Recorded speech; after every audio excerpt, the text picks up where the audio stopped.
Good evening, or morning rather. Wow, I'm ahead of myself, ladies and gentlemen.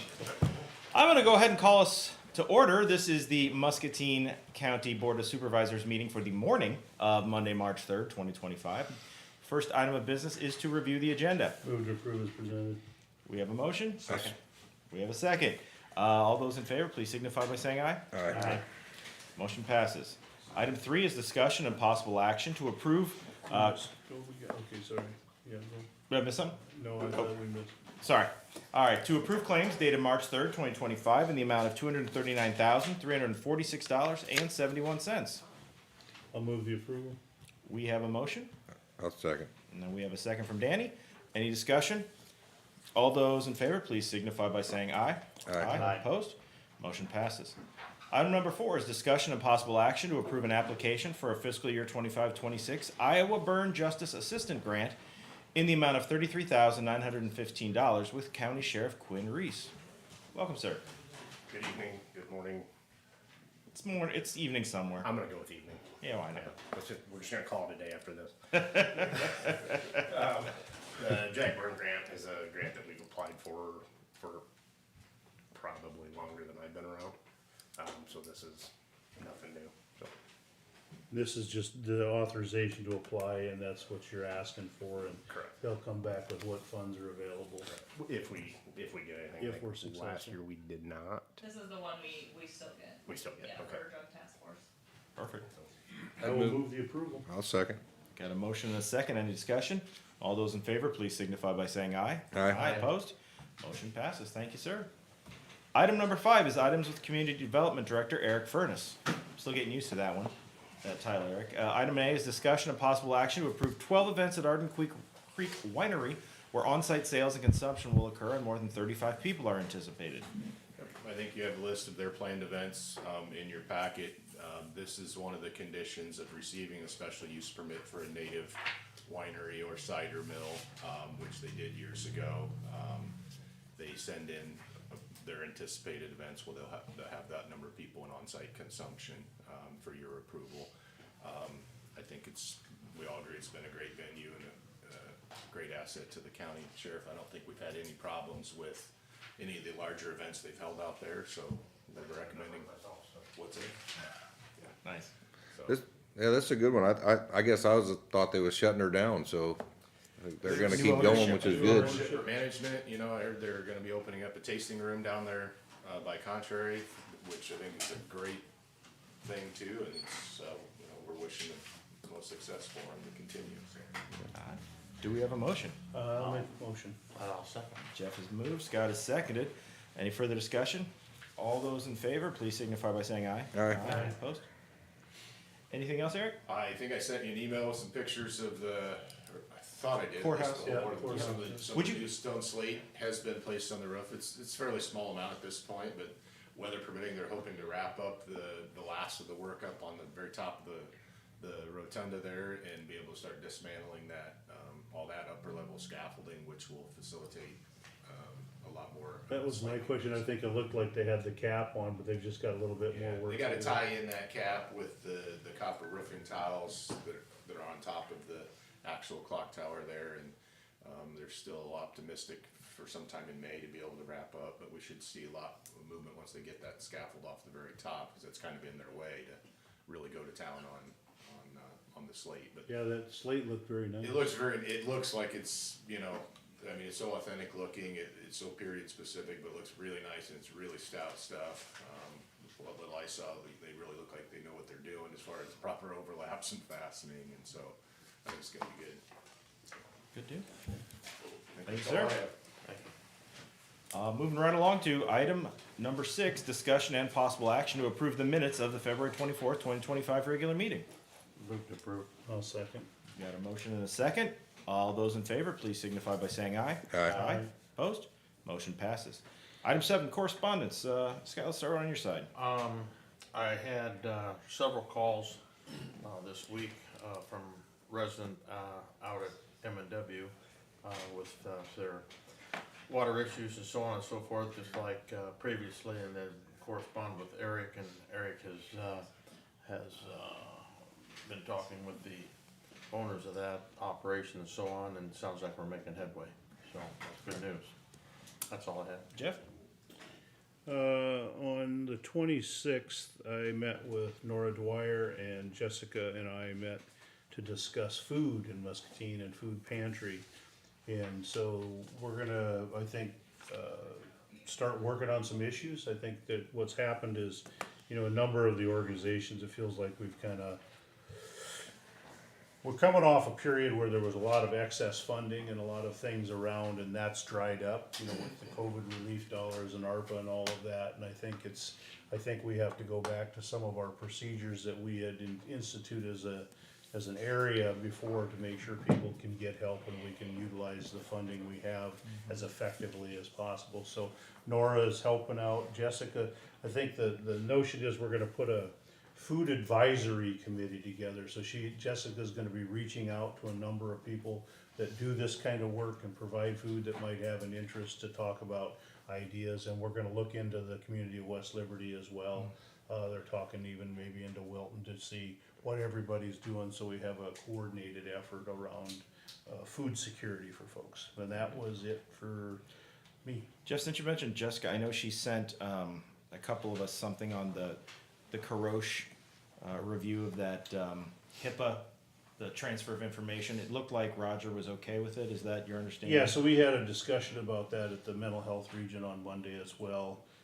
Roger has reviewed it, per Jim, as Jim said, there was, if you looked at the resolution, there were some very specific data items that were listed.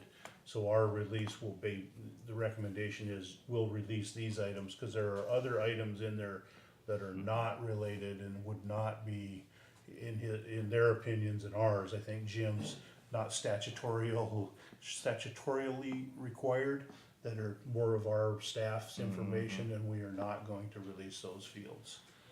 So we're gonna release what statute says we will release, what we are to collect from the state's perspective. And then so we could probably put that resolution back on, Kayla, next week with, and we should get maybe a copy from Lori, what they're saying, and make sure it just reads from Muscatine County. Because I know they added, the attorneys at ISAC also reviewed it and added those specifics, what is to be released in the data records. Yeah, I'm glad we've had our people take a look at it. That was Yeah. very concerning, so. Yeah, and Roger he was okay with it, Okay. he chimed in at the region. Awesome. Let's see, I did not have anything, actually. Danny? I got a few things. I got a call from a resident, I don't recall his name, but it was on the water, there was some water quality issues at Lutheran Homes. I spoke to Eric in regards to that, and it sounds like they're, working on it. I don't know if you wanna speak and kinda clarify what's going on there? Jim, do you probably know a little bit more, you've been involved in it longer. Yeah, I can say that the right people are involved, Yeah. so this happened December was when it started. About 3 months ago, Right. according to it. And Iowa Department of Health and Human Services and Dial Department of Investigations, Appeals. and Inspection, appeals, and Licensing, licensing. thank you, are both involved. For the public health perspective, local public health, we're just kind of in the background, since it's a, healthcare facility, the state leads that, but the right people are involved in addressing it. I got a call from, an email from Steve Krakalow on those solar stop signs again. I spoke with Brian about that. I spoke with Nathan. Sounds like we're waiting for the safety study to get completed before we decide what we're gonna do on maybe adding a few of those. And Brian, did you say it was something like those Trump aid freezes have kind of put a kink in the works? That's one of the reasons they listed, yeah. Yeah. Who knows if that's true, but that's always a great scapegoat, right? Exactly. But Oh, yeah. They were talking, now they're talking late March. Late March, okay. We all got that email for that open record request for that opioid deal from Emily Liedler, and I'm assuming that Nancy and Jim are responding accordingly. Have you spoken with them, I haven't Kayla? spoke with either one. I was gonna try to talk to Jim today, but he's not Okay. here. Yeah, he's in a jury Yeah, trial. he's got a looks like, jury so. trial all day, so Okay. yeah, we'll have a time frame on those, so, I mean, they specifically, these are related to the opioid settlement and involvement, so I'm sure we have a few meeting minutes where Jim presented and authorized, the board authorized, that Yep. would be appropriate for that. And that's about all we have as far as I'm concerned, so other than if he has other things. Yeah. Okay. And then, with the Mississippi Valley Workforce Development, every year the CEOs have to sign a shared liability agreement. And that was due the other day, so I signed off on that for our next, year with Mississippi Valley. If there's, any issues, all the counties gotta share the liability in those situations. That's just a mandatory thing we do every year. And that's all I had. Okay, committees? 226 Bi-State Regional Commission, 226 Chamber Full Board Meeting. That's all I had there. I did not, yeah, I think we did normally we would have done the, Veterans Affairs meeting that day, but it was moved up a week, so I did not have that. Jeff?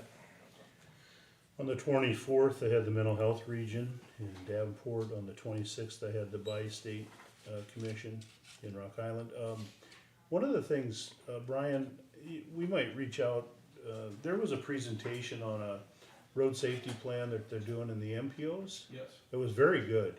They had they were using a different point system, and they had like action items and so areas of action and what, like if this is an issue, here's 10 things you can do or whatever. I thought that was quite good. Yeah, it was pretty And- interesting. and I don't know if you've seen that and had access to that information. I don't know if I've seen that exact one, but, in late, it'd be late February, I attended their summit that they had. Yeah. And it didn't really address anything in Muscatine County other than city, and worked, Brian Simon was there, and, we went through all the identified locations and spoke about potential improvements or what they've done since the study was done. Yeah, I think that was probably it, cause it was just the MPO. It was actually City of Muscatine and then the MPO in the Quad Cities. And they had scatter point, they had Yes. plots, like heat maps and all that. But what I liked the best was they had, like specific issues, and then they had like, here's some action items you can do, and I didn't know if you'd seen that or No, not. I have, I'll reach out. I don't, who gave that? Gina, I think, Yeah. gave that. Gina McCullough would be, I would get the presentation, just look at it. I thought it was really good, so. For the, acronym deprived like me, what is an MPO? Oh, that's the Metropolitan Planning Organization. okay. So it would be so our Region 9, we're part of Region 9, which is the rural Quad Cities, and then City of Muscatine. There's also an MPO, and this is for federal transportation dollars. Very cool. So then on the 26th, we had the Muscom meeting as well. And that was all for me. Scott? And I had no committees. Okay. All right, moving right along, it is items with the administration office. 9A is action to approve the February 2025 payroll claims. I'll move the approval. We have a motion. Second. We have a second. All those in favor, please signify by saying aye. Aye. Aye. Opposed? Motion passes. Anything else with the administration office, Caleb? All righty. Item 10 is receive information from other county employees. Anybody got a burning desire to talk to us? Wow, nope. Okay, how about comments from the public? Item 11. Mr. Bartz. Good morning. I'm sure glad I started home really early this morning, otherwise I might have missed the meeting. Right. Good morning, everyone, Mr. Chair, board members, and other members of the county and public. I'll reintroduce myself. I'm Merlin Bartz. I do county outreach for a company called Invenergy out of Chicago. I believe I've met all of you informally in either here in conversation or off campus. Eric, I haven't met you, but I believe our project manager, Steve Morris, has had a conversation with you. And I apologize, county engineer, I don't know if I've actually met you in person or had any conversation, but I figured with all the prints along today, you're the county engineer. As many of you know, through informal conversation, we're proposing a 200 megawatt solar project in the Atalissa area, Goshen Township, I believe is how it will be pronounced. And we're at that point where, based upon conversations with you, we would like to come and give a formal presentation to the board. So Mr. Morris and I have been conversing over the last week. We are proposing, there's some Remember, he has to come out of Chicago, so he'd have to fly in. We're proposing either the 24th of March or the 31st of March. The 24th would be our preferred, but certainly we would work with the board. Not sure where you folks are on your budgeting, whether you're completely done with that, whether you have some long meetings scheduled. Certainly, we'd wish it to be probably a shorter meeting, so that we'd probably want about 20 minutes Okay. for a formal presentation and go into Q&A. So it's certainly, I wanna bring that up to the board, and would take any interaction you would have. When is our public hearing on the budget? The first one's gonna be on the 24th, and it has to be after the board meeting at 10 a.m., so 31st would probably work better Okay. for us. Sure. I'll take that message back. And what we would ask, we ask everybody's planning on presenting, if you've got any written materials you wanting to present, try and get those to us the Friday beforehand. Okay, Cause And what to they'll Kayla do, would be the what they person. will do is we will publish our agenda, and there's a pretty good list of folks that see that. So if there are people that are interested that might be Yep. wanting to attend, I would expect that there will be a fairly good crowd here. okay, If you folks present, we'll typically have, for these type of things, 30 to 40 people in chambers for that. okay. And we should work with the auditor's office and who we send those, written Probably materials. Kayla. Just Kayla, Yeah, I'll get you a I'll card. visit We'll with get you a card, Okay. Melissa or Kayla they'll typically handle the agendas. Okay, just to give you kind of an update, I also will be meeting with Dr. Brad Park today from Economic Development. We thought that that was a courtesy that should be extended. Finally got that meeting set up. Eric, if you've got I don't know exactly whether you'll be in the closed session or not, but if you're not, then I'll have to catch you another time, but appreciate that. I can maybe get a phone number and call you. Other than that, that's all I had, other than a couple of personal things. Somebody's gonna have to point me to a nice antique store in Muscatine County, since I'm gonna end up with a big gap of time today between my noon meeting. Well, I think if we would definitely recommend you go to the Pearl Button Museum in town. Yeah. Okay, Which kind of gives a really good history of Okay. Muscatine and why it looks the way it does and what industries have been here. okay, On Second Street, right across from the Merrill parking lot, if you're familiar with that. Okay. The big hotel's Down the parking street lot. here.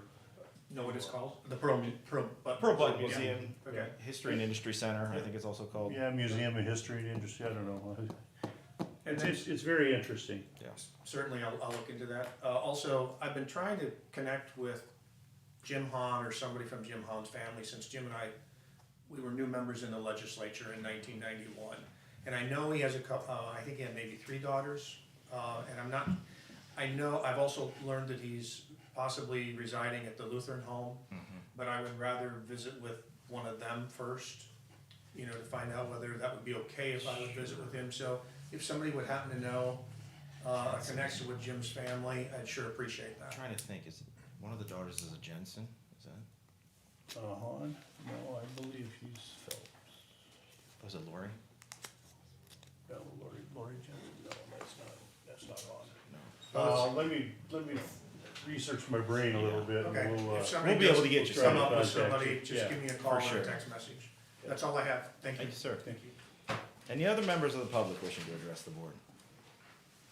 Okay, so we have 2 closed session items on our agenda. Item number 12, I'm informed that County Attorney Jim Barry is in jury trial today, so we will not be holding number 12. We'll be moving on to 13, but let's take a couple minutes recess till maybe about 9:22 to clear the room.